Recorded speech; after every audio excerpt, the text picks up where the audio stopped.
Hello बच्चों, आज जो हम चैप्टर पढ़ने जा रहे हैं वो कक्षा 9th का स्पर्श का चैप्टर है। रैदास के पद। तो सबसे पहले बच्चों हम रैदास के बारे में जान लेते हैं कि रैदास कौन थे। रैदास सन 1388 में प्रसिद्ध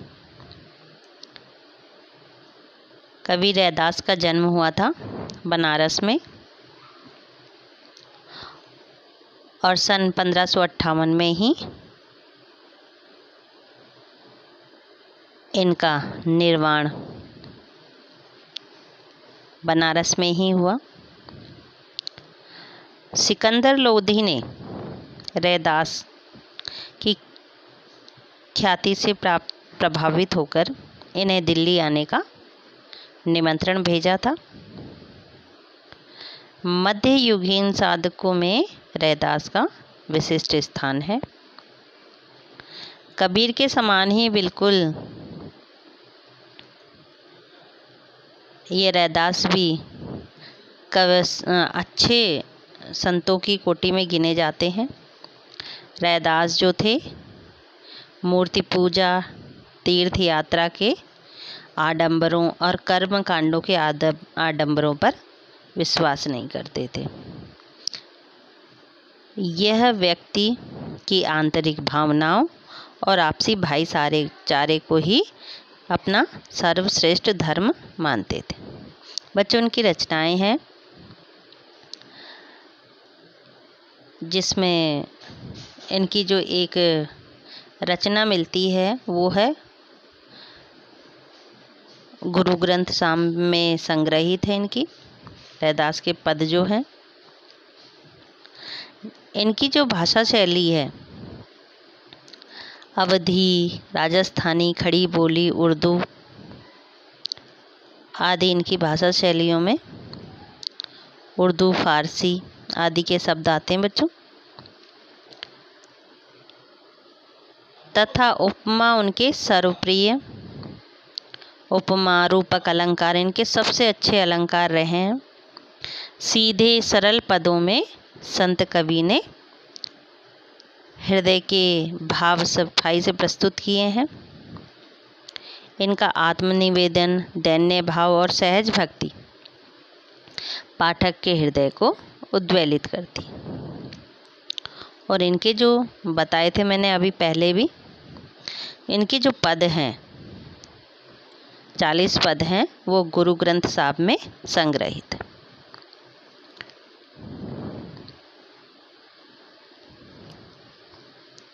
पहला बच्चों इनका पद है कि अब कैसे छूटे राम नाम रट लागी, प्रभु जी तुम चंदन हम पानी, जाकी अंग अंग बास समानी, प्रभु जी तुम घन बन हम मोरा, जैसे चितवत चंद चकोरा, प्रभु जी तुम दीपक हम बाती, जाकी ज्योति बरै दिन राती, प्रभु जी तुम मोती हम धागा, जैसे सो नहीं मिलत सुहागा, प्रभु जी तुम स्वामी हम दासा,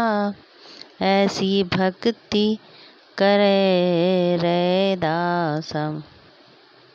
अब बच्चों इसमें हम कुछ शब्द जान लेते हैं। जैसे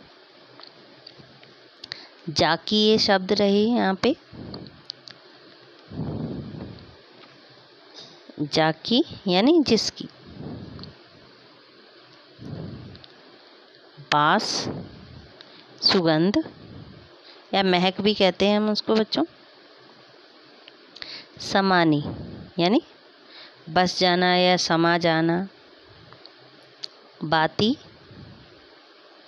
बाती बच्चों बत्ती को कहते हैं।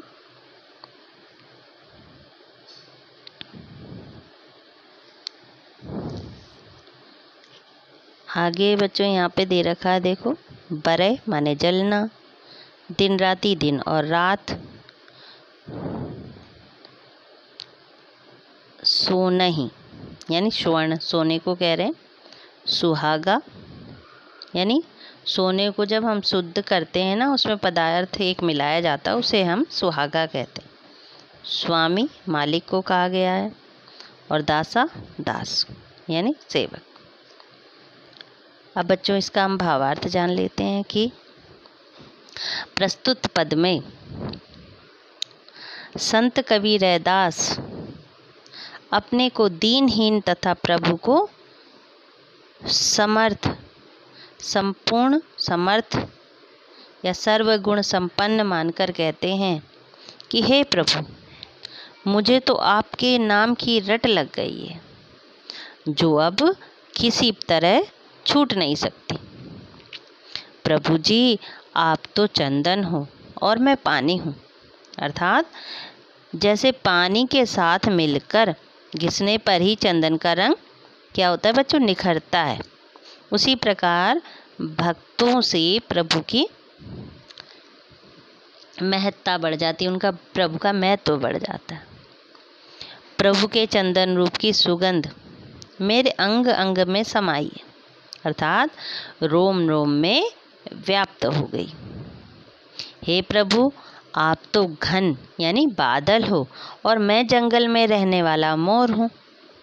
मैं आपको अनवरत उसी तरह देखता हूँ जैसे एक जो चातक पक्षी होता है यानी चकोर होता है, वो चंद्रमा को बिना पलक झपकाए देखता रहता है। हे प्रभु, आप तो दीपक हो और मैं उसमें जलने वाली बत्ती हूँ। प्रभु, आप मोती के समान हो और मैं उसे पिरोने वाला धागा हूँ। प्रभु जी, जैसे सोने में सुहागे से के मिलाने से उसकी चमक बढ़ जाती है, उसी प्रकार आपकी भक्ति से मेरा तन मन चमक उठता है। अंत में रैदास कवि कहते हैं कि हे प्रभु, आप तो स्वामी हो और मैं आपका सेवक हूँ। मैं तो आपकी इसी तरह की भक्ति करना चाहता हूँ। अगला बच्चों है इसमें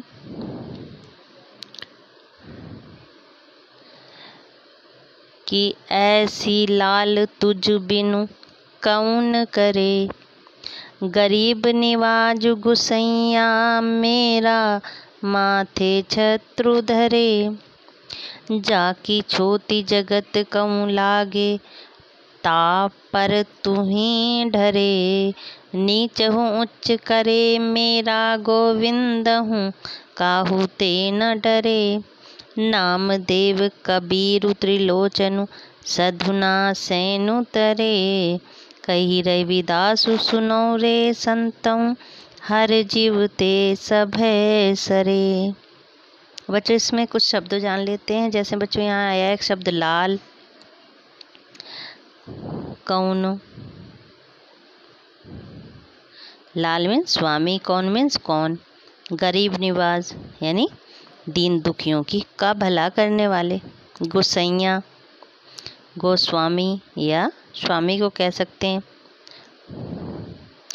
छत्रु धरे यानी मुकुट धारण करे हुए, छोटी यानी छुआछूत, जगत कौं यानी संसार के लोगों को, ता पर तुम्हें डरे यानी उन पर तुम द्रवित होते हो। नीच हूँ यानी निम्न श्रेणी के यानी नीच जाति के, उच्च करे यानी ऊंचे पद प्रदान करने वाले। नामदेव यानी महाराष्ट्र के प्रसिद्ध संत थे बच्चों ये। त्रिलोचन ये भी प्रसिद्ध वैष्णव आचार्य थे। सधना यानी नामदेव के समकालीन एक संत हुए थे। सैनु यानी एक प्रसिद्ध संत। तरे यानी तर जाना यानी मुक्त हो जाना। संत हूँ यानी अच्छे लोग। हरि जीव यानी ईश्वर या प्रभु जी। सभय सरे यानी सब कुछ संभव हो जाता। अब बच्चों इसका भावार्थ हम समझ लेते हैं। जान लेते हैं कि कवि जो रैदास है कहते हैं कि हे स्वामी, आपके बिना लोगों के लिए कुछ कौन करने वाला है, अर्थात आप ही लोगों का कल्याण करने वाले, दीन दुखियों और गरीबों का भला करने वाले मेरे स्वामी के माथे पर मुकुट सुशोभित हो रहा है। संसार के लोग जिनको छूने से भी डरते हैं या जिनको छूने से भी अपने आप को अपवित्र मानते हैं, हे स्वामी, तुम उन पर दया करने वाले हो, उनके कष्टों को दूर करने वाले हो। मेरा स्वामी तो निम्न कोटि के व्यक्ति को भी ऊंचा पद प्रदान करता है। वह किसी से भी डरता नहीं है। उसी की शरण में आकर नामदेव, कबीर, त्रिलोचन, सधना, सेनु जैसे संतों ने मुक्ति प्राप्त की। कवि कहता है कि हे संतों सुनो, मेरे प्रभु जी से तो सब संभव हो जाता है, यानी वो सब कुछ कर सकते हैं। अर्थात कोई भी ऐसा काम नहीं है जो असंभव हो, जो मेरे प्रभु ना कर सकें। इस तरह बच्चों आपका जो ये पाठ था वो समाप्त होता है।